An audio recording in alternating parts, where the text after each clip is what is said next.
Bonjour à tous, je profite de mon séjour en Corse pour aller à la rencontre des artistes locaux. Ce Hit Story va, je pense, intéresser les nostalgiques de l'émission Popstar. Après Battista Acquaviva, donc j'ai le plaisir d'avoir comme invité aujourd'hui Donia, qui est une figure marquante de Popstar saison 1 en 2001. Bonjour Donia.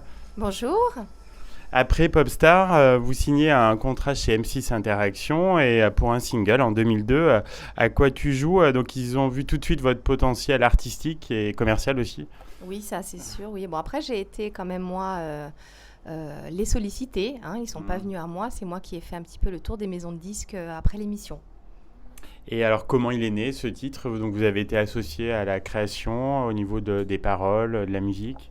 Bon, je voulais un univers un petit peu comme c'était à la mode à l'époque. Hein, c'était ce genre de musique qu'on entendait. Et j'ai eu plusieurs propositions et j'ai entendu des chansons, donc version anglaise tout d'abord. Et je trouvais que le rythme était très intéressant. Et c'était pour moi, voilà, à prendre au deuxième degré, sympathique et entraînant. Donc la chanson m'a plu. Oui, il est hyper efficace ce titre. Oui, efficace, oui. Ah bon, après, j'ai quand même essayé d'avoir mon mot à dire sur les paroles. J'ai pas réussi, Ah oui. je vous l'avoue, voilà, c'est un petit secret. Je voulais Merci. changer quelques paroles, mais la clause de mon contrat faisait que je pouvais pas changer les paroles. Donc, bon, c'était un peu délicat pour moi. Oui, on imagine. Alors qui est ce mystérieux jeune homme qui ne vous plaît pas et qui vous harcèle un peu? C'est-à-dire. Dans la chanson, le mec Ah, un petit ah peu bah lourd. non, bah alors non, Non. non, il était complètement imaginaire. Oui. Hein. Non, non, c'était complètement imaginaire. C'était pas du tout une personne réelle de mon entourage, on va dire. D'accord. Alors j'ai dans mes mains la pochette du single que nos auditeurs auront peut-être revu sur les réseaux sociaux avant cette émission. Quand vous revoyez 16 ans après, qu'est-ce que vous en pensez de cette pochette alors? Oh, j'assume, hein. Ouais. Moi, je suis jeune. Si à cet âge-là, on peut pas se montrer un petit peu, on le fait jamais. Non, non, je la trouve super jolie. Non, vous avez raison, très très belle pochette. Et alors, est-ce que vous êtes éclaté à faire le clip avec d'autres Amazones un petit peu en rébellion contre la jante masculine? Oui, non, c'était une très très belle expérience parce que c'est quand même un cadeau qu'on m'a offert. Ma maison de disque m'a fait un très beau Mm. cadeau. On est parti, on était quand même une quinzaine de personnes à Phoenix, en Arizona. On a passé une semaine avec une équipe américaine fantastique. Enfin, c'était vraiment quelque chose d'irréel pour moi. C'était vraiment un rêve et c'était une très très belle expérience. Il a contribué aussi au succès de la chanson puisque le titre fut quand même classé dans le top 10. Oui, ben, je pense que c'est tout l'univers qu'on a voulu lui donner, l'esthétisme. Il y a beaucoup de clins d'œil aussi aux stars de l'époque qui marchaient très bien dans ce clip. Hein, c'est voulu, c'est assumé. Et la pochette, ouais, c'était quelque chose d'un peu, on va dire, un peu à l'américaine, Mm. comme on dit. Et alors après ce single, donc vous changez de maison de disque et de pseudo, pourquoi? Alors non, c'est pas, Non. j'ai pas changé de maison de disque. En Mm. fait, c'était M6 Interaction Mm. avec Universal. Et bon, j'ai eu un petit souci. Il se trouve que après, mon nom était déposé, si vous voulez. Ah Ça, il y a oui, peu de gens qui l'ont su. d'accord. Donc, j'ai été dans l'obligation, enfin, le disque a été dans l'obligation d'être retiré de la vente. D'accord.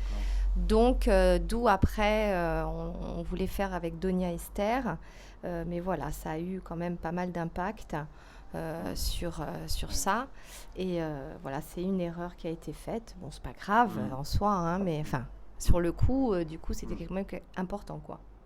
Et alors, 17 ans après, avec le recul, que vous a apporté l'aventure Popstar, du plaisir, de l'expérience? Oui, alors l'expérience Mm. de savoir justement, bon, moi la chanson c'est ma passion, je continue à Mm. chanter chez moi en Mm. faisant des spectacles, en me produisant, mais c'était le fait de connaître l'univers justement professionnel, de pouvoir se dire on vit de la chanson et du coup ça amène une toute autre, un autre œil pour moi parce que la chanson c'est une réelle passion pour moi et là d'avoir le stress de se dire ça va marcher, ça va pas marcher, et du coup on voit les choses différemment parce que c'est plus un plaisir, ça devient un challenge et un but et c'est vrai que du coup ça noircit un peu le tableau de la passion, on va dire. Voilà, on est dans l'attente de plein de choses du coup, mais c'était une expérience merveilleuse. Non, c'est super. Le meilleur souvenir de l'aventure, si vous en avez un à retenir? De l'aventure de l'émission Oui. Popstar ou en général? Oui, de Popstar. C'était vraiment, on connaissait pas ce qui était beau, Mm. c'était qu'on est arrivé, on nous a pas du tout dit que c'était une émission de télé-réalité parce il y en avait pas encore. Et c'était vraiment de découvrir ça, on connaissait pas du tout. Ils nous ont juste dit non, on va faire une petite émission. Au début, c'était ça, on fait une petite émission, on prend quelques images. Et en fait, nous, on s'est rendu compte de la chose en même temps que tout le monde, quoi, de l'ampleur que ça avait pris, etc. Donc, dans l'émission, c'était vraiment ça, je pense, le fait de découvrir toutes ces surprises au fur et à mesure, le workshop, ce que ça pouvait nous emmener. On réalisait pas du tout au début, quand on était les 5000 à attendre dehors, on savait pas du tout dans quoi on était embarqués. Et vous avez failli intégrer le groupe final. On vous a même appelé la 6e L5. Oui, L6, ouais. L6. Bah oui, bon, pas choisi, je regrette parce que j'ai trouvé que leur parcours était super. Elles ont fait des très très belles choses. Et je pense que mon caractère y a fait un peu pour beaucoup. Ils pensaient que j'allais être un peu trop embêtante pour eux, je pense. Voilà. Peut-être qu'ils avaient raison. Et dans l'émission, vous n'avez pas manqué de mettre en avant vos origines corses. C'est important pour vous? Oui, bon, parce qu'on me le demandait aussi, hein, Oui. toutes les filles, il y avait chaque région, Mm. etc. Donc moi, si on me le demandait, bien sûr, je pense qu'on est tous un peu chauvins et que donc le fait d'être corse, c'est une fierté aussi pour moi. Donc oui, je n'ai pas de honte. Et ça a changé le regard des Ajacciens sur vous après cette aventure ou pas? Généralement, quand on me croisait, on me disait tu as bien fait de tenir tête ou des choses comme ça, parce que c'est vrai que je n'étais pas formatée pour être plutôt mielleuse et faire tout ce qu'ils me disaient de faire. Donc plus dans ce sens-là, les gens étaient contents que je sois un petit peu plus rebelle que les autres. Je crois qu'à la même époque, si mes souvenirs sont exacts, vous avez fait la couverture de FHM. Vous étiez plutôt fier à ce moment-là? Alors je sais pas si j'ai fait la couverture, je me rappelle que j'ai eu 8 pages dedans, Ah oui. mais non, je crois pas à la couverture. Peut-être pas la couverture, mais 8 c'était pages, c'est énorme. déjà énorme. Oui. Ah, c'était, oui, très très bien. C'était une super expérience, c'était un honneur pour moi. En plus, la séance photo était magnifique. J'avais un serpent énorme autour de moi et enfin, c'est des souvenirs assez impressionnants et les photos sont très belles. Je regrette d'ailleurs, j'ai rien gardé. J'aimerais bien le retrouver, mais bon, c'est perdu, c'est perdu.